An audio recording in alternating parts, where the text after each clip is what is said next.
इसलिए एक ही रास्ता है, वो आंदोलन, आंदोलन और आंदोलन।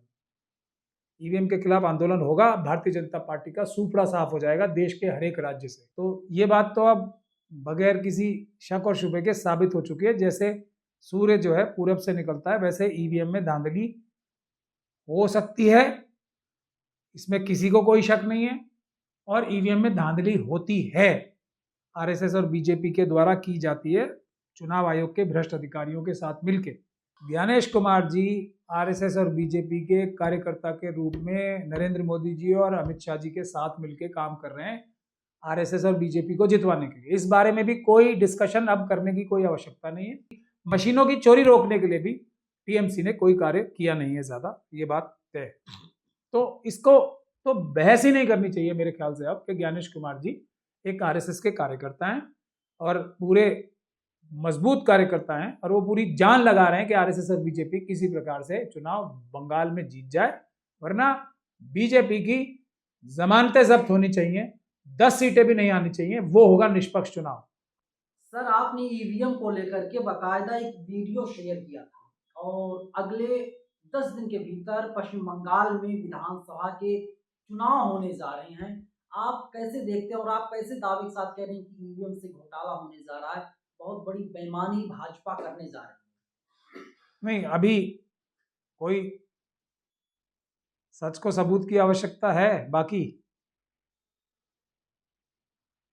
ये तो बात साबित हो चुकी है।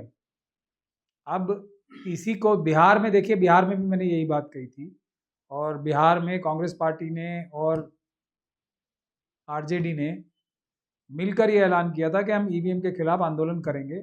आंदोलन किया, ईवीएम का नाम लेके बगैर किया, लेकिन पहले अनाउंसमेंट की थी खड़गे जी ने भी और राहुल जी ने भी। कितनी जबरदस्त सपोर्ट मिली थी। लेकिन उस एक यात्रा के बाद ईवीएम का जिक्र करना ही बंद कर दिया, और उसके बाद अंजाम क्या हुआ बिहार में आप लोग देख सकते हो। बिहार में जनता ने आरएसएस और बीजेपी को वोट नहीं दिया है। ईवीएम ने वोटों में गिनती की हेराफेरी करके, गिनती में हेराफेरी करके चुनाव जीता है। इसमें किसी को कोई शक और शुबे की गुंजाइश नहीं होनी चाहिए। और मैंने तब भी ये बात बोली थी कि 85% रिजल्ट इस बात का सबसे बड़ा सबूत होता है कि चुनाव में धांधली हुई, और 85% रिजल्ट वहां आया है। तो ये बात तो अब बगैर किसी शक और शुबे के साबित हो चुकी है। जैसे सूर्य जो है पूरब से निकलता है, वैसे ईवीएम में धांधली हो सकती है, इसमें किसी को कोई शक नहीं है। और ईवीएम में धांधली होती है, आरएसएस और बीजेपी के द्वारा की जाती है, चुनाव आयोग के भ्रष्ट अधिकारियों के साथ मिलकर। इसमें भी अब कोई शक रह नहीं गया। इस बात को तो पूरी दुनिया मानती है कि ईवीएम एक बहुत ही कमजोर तरीका है, यानी कि सबसे ज्यादा कमजोर तरीका है चुनाव कराने का, निष्पक्ष चुनाव कराने का। और पेपर बैलेट सबसे ज्यादा मजबूत तरीका है निष्पक्ष चुनाव कराने का। इसमें तो कोई डिबेट बची नहीं है पूरी दुनिया में। हर देश ने जिसने ईवीएम ईजाद भी की, ईवीएम का प्रयोग किया, वो वापस पेपर बैलेट से चुनाव कराते हैं। इसमें कोई डिबेट नहीं है। अब आरएसएस और बीजेपी के पास कोई चुनाव में धांधली करके वोट चुराने का तरीका हो और वो उसका प्रयोग ना करेंगे, अमित शाह जी और मोदी जी, ऐसा जो सोचते हैं लोग, वो मेरे ख्याल से समझदार लोग नहीं। तो इसमें कोई शक और शुबे की गुंजाइश नहीं है। बिहार जैसा हाल बंगाल का भी हो सकता है। अब सिर्फ पब्लिक के हाथ में है, वो इतनी ज्यादा संख्या में जाके वोट दे कि ईवीएम की जो वोट चोरी होते हैं उससे भी वो भी कम पड़ जाए आरएसएस और बीजेपी के लिए, तभी वेस्ट बंगाल चुनाव जीतेगी। वरना वेस्ट बंगाल हम चुनाव ममता बनर्जी साहिबा हार चुकी। चुनाव आयोग ज्ञानेश कुमार गुप्ता दो टूक कहते हैं टीएमसी को, क्या मायने निकाले जाए उससे? क्योंकि अभी आपने देखा वो जो ट्वीट सामने आया था, अगर वो टाइपो एरर था या गलती से हो गया था तो कुछ समय के बाद उस ट्वीट को हटा लेना चाहिए, लेकिन हटाया नहीं गया अभी तक।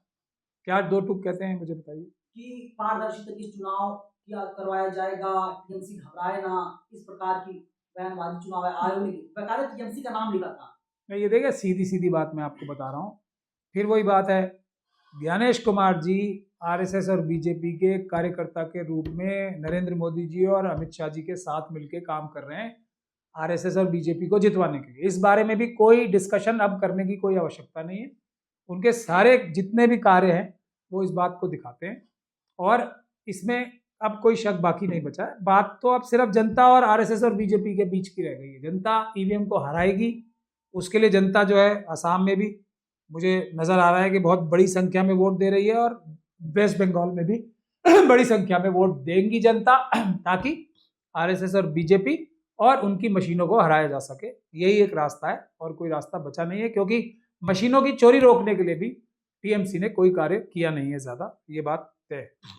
तो इसको तो बहस ही नहीं करनी चाहिए मेरे ख्याल से अब, कि ज्ञानेश कुमार जी एक आरएसएस के कार्यकर्ता हैं और पूरे मजबूत कार्यकर्ता हैं, और वो पूरी जान लगा रहे हैं कि आरएसएस और बीजेपी किसी प्रकार से चुनाव बंगाल में जीत जाए, वरना बीजेपी की जमानतें जब्त होनी चाहिए, 10 सीटें भी नहीं आनी चाहिए, वो होगा निष्पक्ष चुनाव।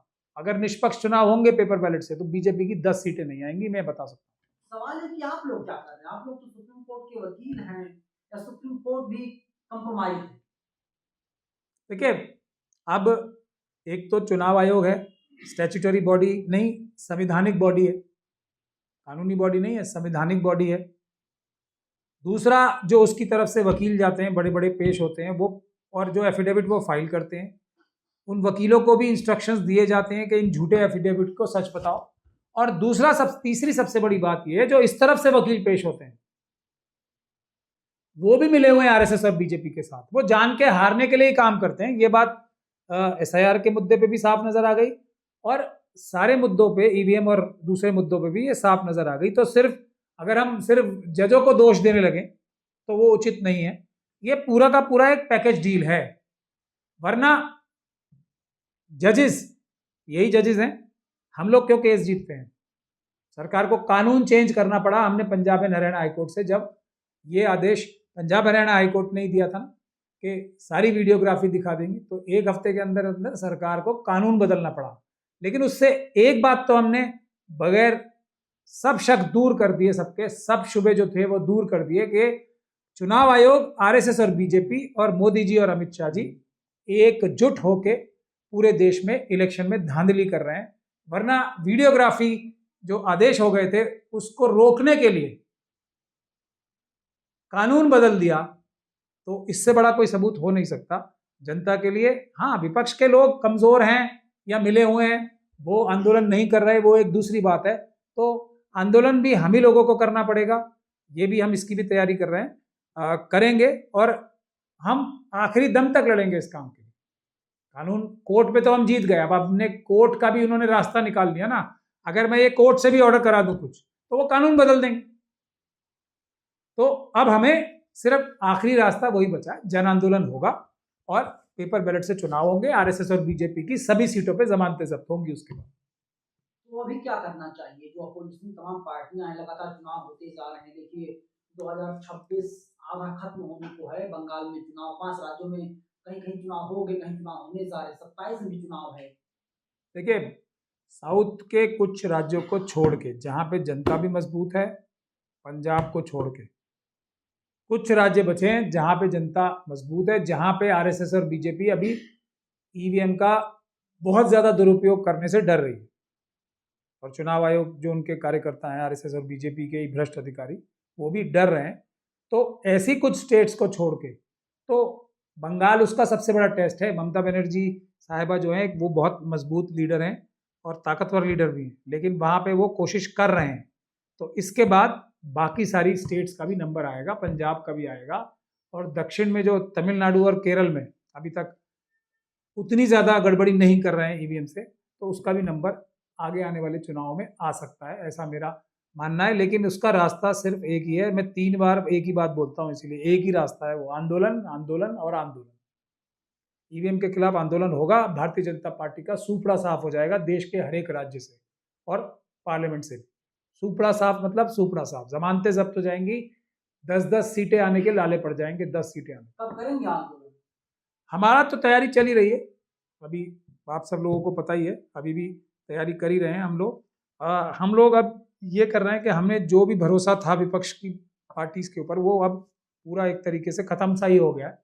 वो लोग तो नहीं करेंगे आंदोलन, ईवीएम के लिए तो नहीं करेंगे, दुनिया भर के इश्यूज के लिए कर लेंगे, ईवीएम के लिए नहीं करेंगे, क्योंकि ईवीएम के लिए आरएसएस और बीजेपी ने अपने स्लीपर सेल छोड़ रखे हैं सब जगह के, इस मुद्दे पे मत होने दो कुछ, बाकी कुछ भी करते रहो, मोदी जी को कोई फर्क नहीं पड़ता, आरएसएस को कोई फर्क नहीं पड़ता, और बीजेपी को भी कोई फर्क नहीं पड़ता। आप आंदोलन करेंगे ना, आप लोगों को भाषण देके, किसी विपक्ष के नेता की कोई भाषण देने की, कोई कैंपेन करने की आवश्यकता नहीं है। बीजेपी और आरएसएस से लोग नफरत करते हैं, अपने आप उनके खिलाफ वोट देते हैं।